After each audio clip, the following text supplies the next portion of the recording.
Bom dia, ouvintes da Rádio Assunção Cearense. Bom dia, internautas do blog do Edson Silva. Estamos começando agora o nosso programa, o blog do Edson Silva, na Rádio Assunção Cearense. O Procurador-Geral de Justiça, Manuel Pinheiro, já recebeu, atenção, o Procurador-Geral de Justiça do Estado do Ceará, Manuel Pinheiro, já recebeu do Tribunal de Contas do Estado, TCE, um contundente relatório sobre irregularidades na administração do prefeito Vitor Valim, do município de Caucaia, aqui na região metropolitana de Fortaleza. Uma empresa pública criada pelo prefeito Valim é por onde escorre ou por onde é desviada uma boa parte dos recursos da administração municipal de Caucaia.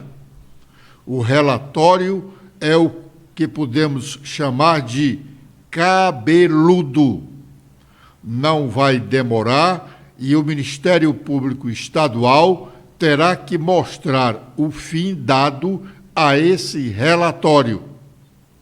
Já há um intenso trabalho de políticos ligados ao governo do Estado no sentido de tentar amenizar a ação do Ministério Público que, por menos do que foi constatado de roubalheira em Caucaia, chegou a pedir, e a Justiça determinou, a prisão do prefeito de Pacatuba, Carlomano Marques, ainda afastado do cargo, mas em prisão domiciliar.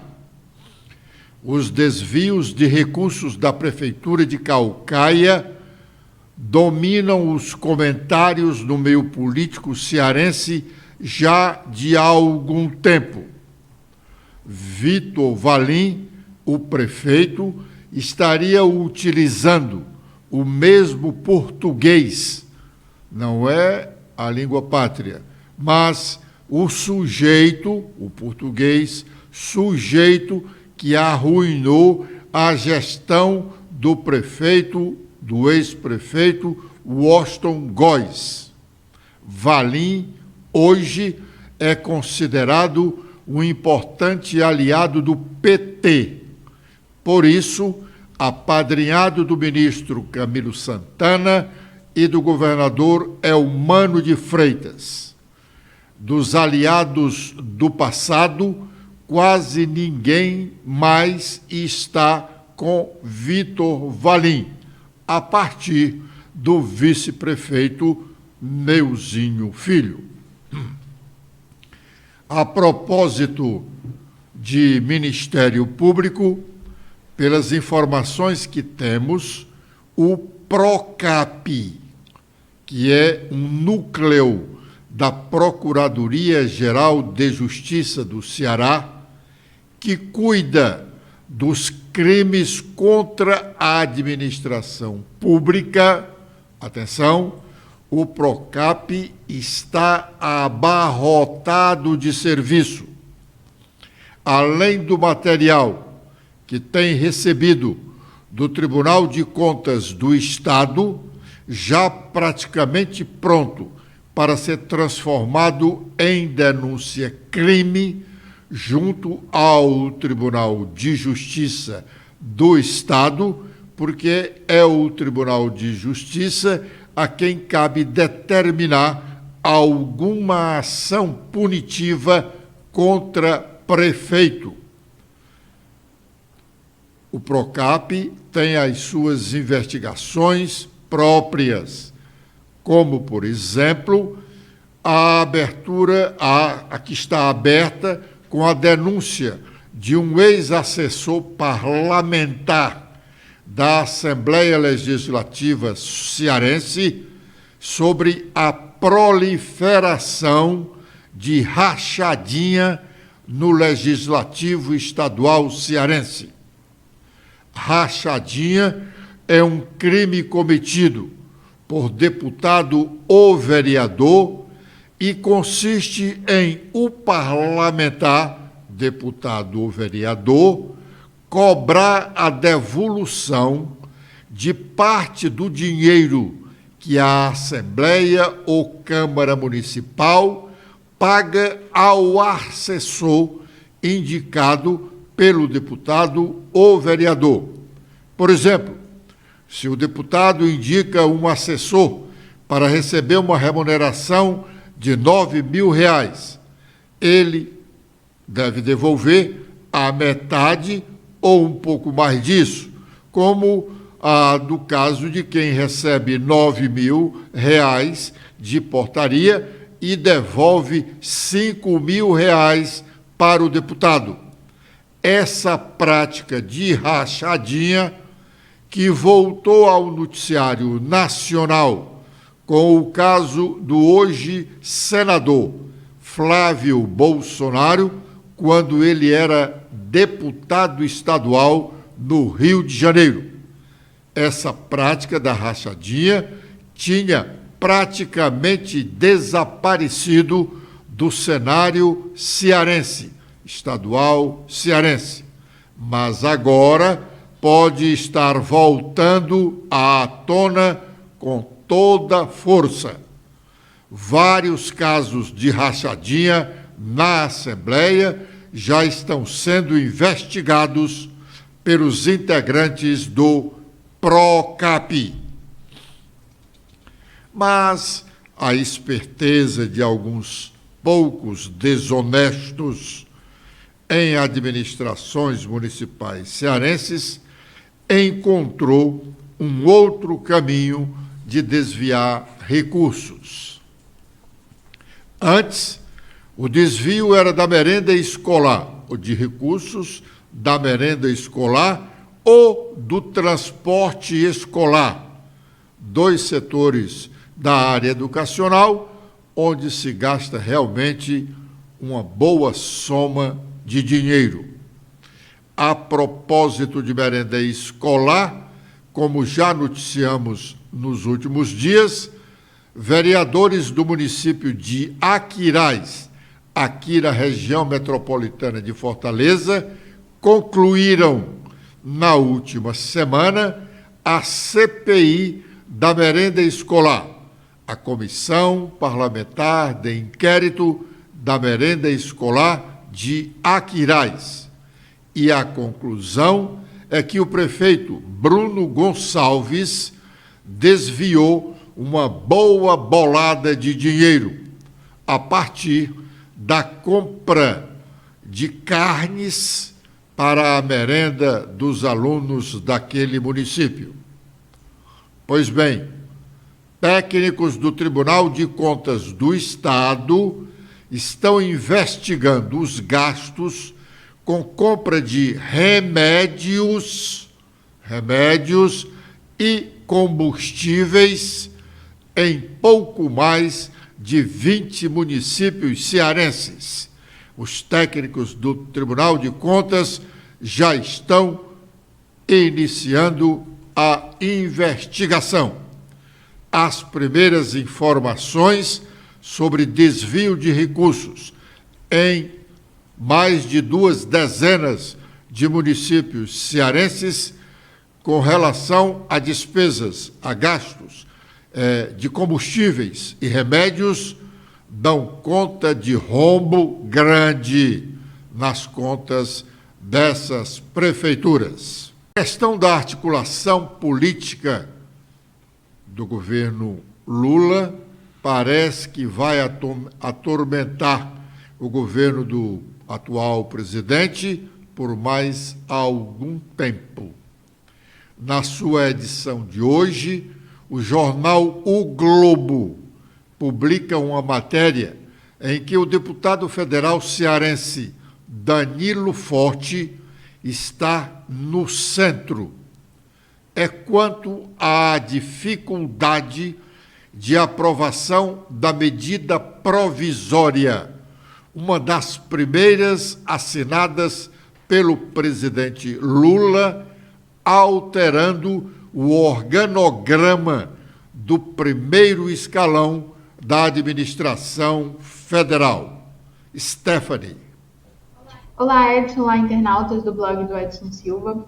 O Globo destaca que uma investida de deputados do União Brasil, o partido que comanda 3 pastas no governo Lula, provocou o adiamento da votação da medida provisória que reestrutura os ministérios. O movimento partiu de Danilo Forte, do União Brasil aqui do Ceará, e do Kim Kataguiri, do União Brasil de São Paulo, que discordaram de ponto do parecer apresentado pelo relator do projeto, o deputado Isnaldo Bulhões Júnior, sobretudo da extinção da Fundação Nacional de Saúde. Se essa MP não for aprovada até 1 de junho, perderá a validade.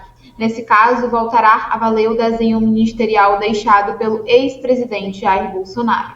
O relatório de Bulhões também desagradou a ministra Marina Silva, do Meio Ambiente, que chamou de desserviço a tentativa de retirar funções da pasta que ela comanda. Há uma expectativa no Congresso de que o relator revertesse a extinção da FUNASA, o que não ocorreu. Tradicionalmente, a fundação é loteada politicamente nos estados. Bulhões manteve a transferência das atribuições do órgão para os ministérios das cidades, controlado pelo MDB e Saúde. A FUNASA, que está nesse centro aí da discussão, já foi presidida nacionalmente pelo deputado federal cearense Danilo Forte. As CPIs da Câmara dos Deputados, sobretudo a do MST e a das apostas dos jogos, já iniciaram bem movimentadas.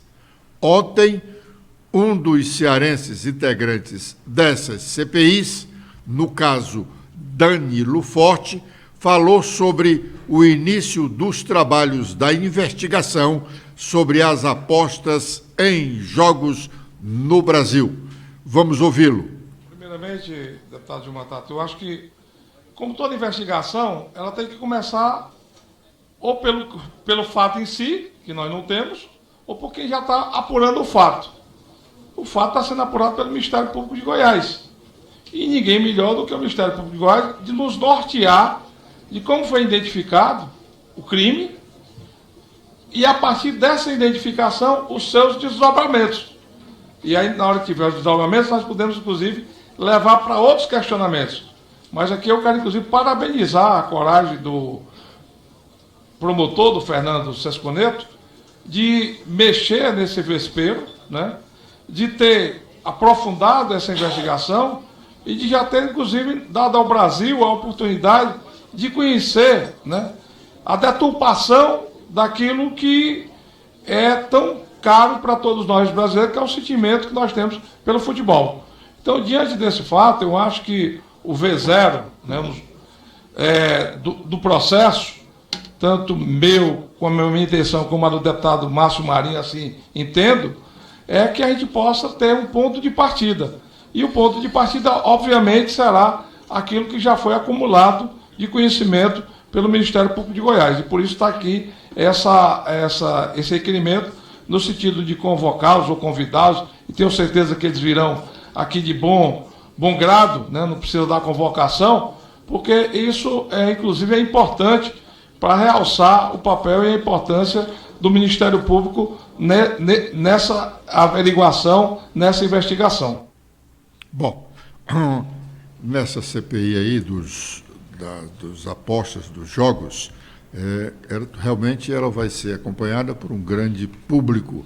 Afinal de contas, o esporte é um dos sentimentos que mexe com praticamente todos os brasileiros. Mas, reiterando o que já dissemos em outras oportunidades, é a CPI do MST que vai atrair a maior discussão política, tanto no seu interior quanto fora dela, CPI. Ontem ela já começou quente, com discussões acaloradas. Isso na abertura dos trabalhos. Vem muito mais coisa por aí. E o sentimento dos políticos, embora a partir de toda essa desorganização do próprio governo federal, como o noticiário nacional de hoje destaca, o governo federal, sobretudo em relação ao MDB, está tendo dificuldades de indicar os nomes dos governistas para integrarem a CPMI, a Comissão Parlamentar Mista de Inquérito, que vai investigar ações ou omissões de integrantes do poder público nos atos de vandalismos acontecidos no 8 de janeiro em Brasília, quando parte dos prédios do Congresso Nacional, do Poder Executivo e do Poder Judiciário foram depredados. Essa CPMI foi originária de um requerimento de um deputado federal cearense que a integra, que é o deputado André Fernandes. A expectativa é de que ela venha a ser instalada no Congresso Nacional já amanhã, quinta-feira. Agora é o momento de sabermos quais as nossas manchetes. Letícia. Olá, Edson. Olá a todos que acompanham o nosso programa de hoje. Com as atualizações feitas no nosso blog, temos que a OAB Nacional trabalha contra a propagação do ensino judiciário de má qualidade. A Ordem dos Advogados do Brasil completou 90 anos em março deste ano, com conquistas históricas para comemorar. Para acompanhar e fiscalizar a aplicação da lei, a OAB lançou o Observatório Nacional de Defesa dos Honorários. De acordo com o presidente da Ordem, Beto Simonetti, o observatório tem sido uma ferramenta imprescritível para identificar casos de aviltamento da verba em diferentes partes do país. O Supremo Tribunal Federal julga hoje a ação sobre o juiz das garantias. A novidade apresentada pela Lei Anticrime de 2019, o mecanismo está suspenso por ordem do ministro Luiz Fux desde janeiro de 2020. De acordo com a norma de 2019, esse magistrado atuaria na fase de inquérito, quando é avaliada a necessidade de autorização de procedimentos para ajudar a polícia e o Ministério Público na investigação. O senador Eduardo Girão critica a cassação de deputados estaduais cearenses do PL pelo Tribunal Regional Eleitoral aqui do Ceará. O senador também discordou da decisão do TRE, que considerou improcedente a ação de abuso de poder político e econômico através do uso da máquina do governo do Ceará em benefício das candidaturas do governador Elmano de Freitas, da vice Jade Romero e do senador Camilo Santana, todos eleitos no ano passado.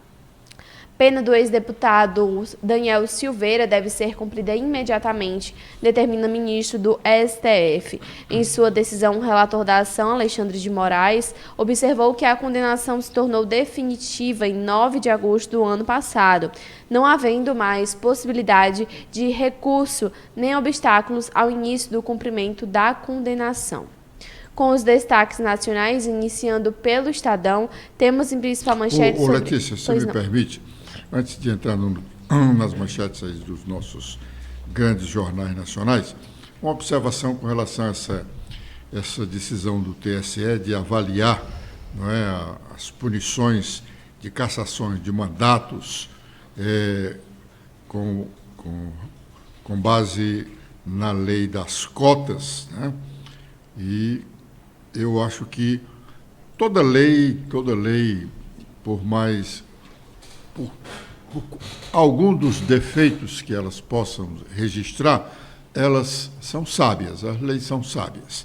E aqui não vai nenhuma incongruência nessa afirmação de dizer que elas são sábias, mesmo apresentando alguns defeitos. Esta lei das cotas, ela é muito importante muito importante. Ela gera um estímulo muito grande para a participação feminina nas disputas eleitorais. Mas ela tem um erro, comete um equívoco, quando pune os eleitos,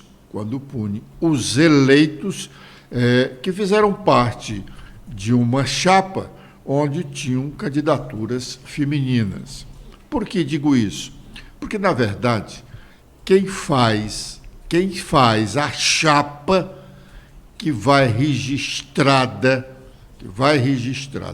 na Justiça Eleitoral para disputar os cargos de legislativo ou executivo, quem faz essa chapa são os dirigentes dos partidos.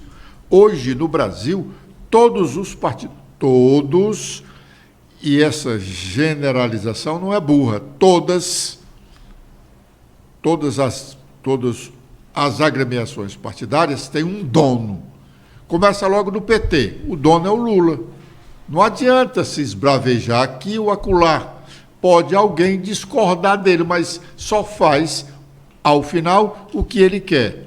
Então, como, por exemplo, os 4 deputados estaduais cearenses que tiveram seus mandatos cassados na semana passada por uma decisão do Tribunal Regional Eleitoral, porque o PL, que é comandado pelo prefeito aqui do Eusébio Acilon Gonçalves, registrou uma chapa de candidatos a deputados federais ou deputados estaduais com candidaturas femininas fictícias.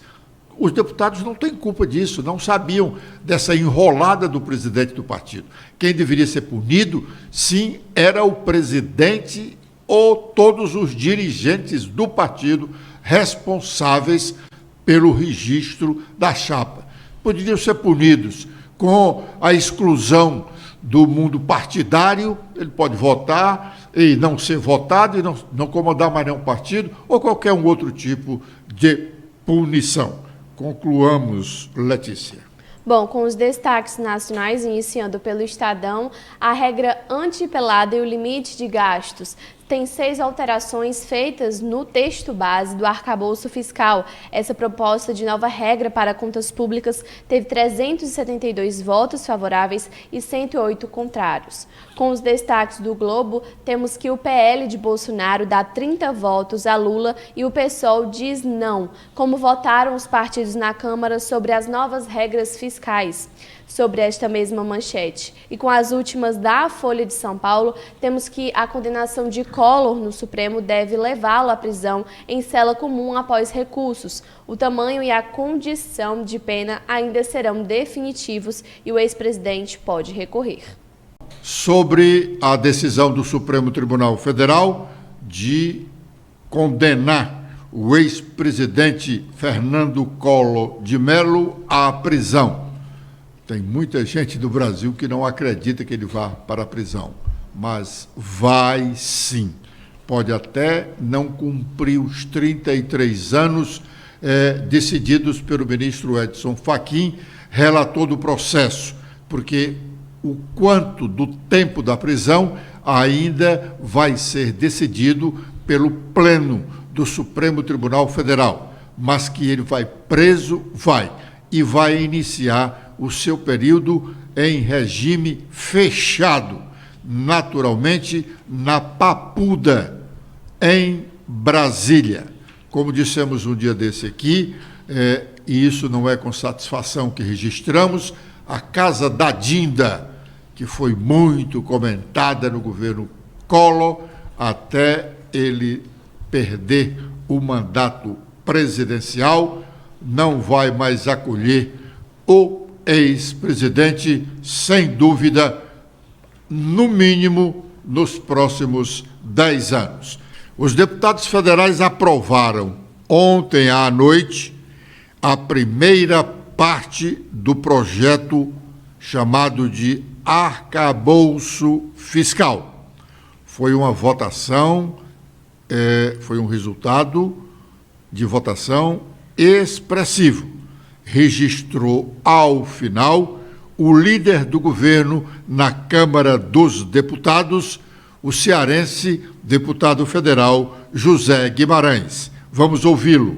Que nesse momento, ao comemorarmos essa vitória de 372 votos favoráveis ao novo regime fiscal sustentável, a nossa palavra é de agradecimento à Câmara, aos líderes, todos aqueles que contribuíram, ao relator da matéria, ao presidente Arthur Lira, o colégio de líderes que todos os partidos contribuíram, do PL ao PCdoB, todo mundo colaborou para que o governo hoje comemorasse essa grande vitória, que é uma vitória do Brasil. Esse novo regime que nós estamos aprovando hoje é um caminho para garantir crescimento com sustentabilidade, com geração de emprego e renda. É a responsabilidade de um governo que tem com o país responsabilidade social, responsabilidade fiscal e, sobretudo, responsabilidade com a gestão econômica do Brasil. O ministro Haddad trabalhou muito, está de parabéns, e todos aqueles que contribuíram com essa espetacular vitória, porque quem ganha é o Brasil. E nós temos que comemorar. Penso que a Câmara está dando uma demonstração muito firme do compromisso dela em ajudar o presidente Lula a reconstruir o Brasil. Agora, além de outras matérias de menor monta, as medidas provisórias que vão ser votadas já amanhã, nós vamos começar a trabalhar a discussão da reforma tributária, que é outro tema central que está na agenda do governo e na agenda da Câmara. Os textos estão sendo preparados e no segundo semestre nós vamos dar conta também dessa enorme tarefa e essa missão que é discutir e aprovar a nova reforma tributária. A PEC da transição, com esse novo regime fiscal que aprovamos hoje, é uma demonstração enorme da alta credibilidade que tem o governo perante o Congresso Nacional. Muito bem. Aí foi o deputado federal José Guimarães. Essa votação do arcabouço fiscal só será concluída hoje, se for, porque os deputados vão começar a votar na tarde de hoje os destaques. Mas, na mesma linha do discurso do deputado José Guimarães, falou o deputado Arthur Lira, presidente da Câmara dos Deputados. Vamos ouvi-lo. Com muita maturidade, a Câmara hoje se debruçou, com a maturidade clara, confirmada pela urgência, no mérito. Então, não há como prosperar um discurso de que a matéria não foi debatida nem esclarecida. Nós fizemos diversas rodadas, o relator percorreu todas as bancadas e se confirmou que era importante. Um texto equilibrado, um texto do meio, um texto que dá previsibilidade, vai manter segurança jurídica, aperta quando é necessário, olha para as possibilidades de termos investimentos da ordem de 70% quando as metas forem cumpridas, de 50% quando não forem. E a gente pensa que a votação dos destaques para amanhã também terão o mesmo enredo, terá o mesmo final. Um equilíbrio no plenário, discussão com posições divergentes em alguns assuntos, mas com a concretude de que a Câmara evoluiu, tem evoluído, o Senado fará o seu papel com relação a essa matéria que é importante para que a gente tenha um clima mais satisfatório na economia, que a gente possa ter acesso a um juro menor, com previsibilidade no que o Brasil vai, para onde vai, de que maneira vai. Então, o Congresso, penso que teve dias de muita luta. Essa fala do deputado Arthur Lira foi ontem, por isso que ele disse amanhã os destaques. O amanhã é hoje. A votação dos destaques começa agora à tarde. Bom, lá na frente da fala do deputado Arthur Lira, ele diz que essa votação expressiva não reflete uma base de apoio ao governo. Ele dá um recado dizendo, essa votação aqui fui eu que conduziu. Então, o governo precisa se virar para ter realmente uma base que lhe garanta apoio às suas matérias mais importantes. Obrigado pela audiência e amanhã, com a proteção de Deus, às 11h45, estaremos de volta. Letícia. Eu também faço meus agradecimentos a todos que acompanharam o nosso programa de hoje. Vocês podem ver mais notícias apontando a câmera do celular de vocês para este QR Code. Até amanhã.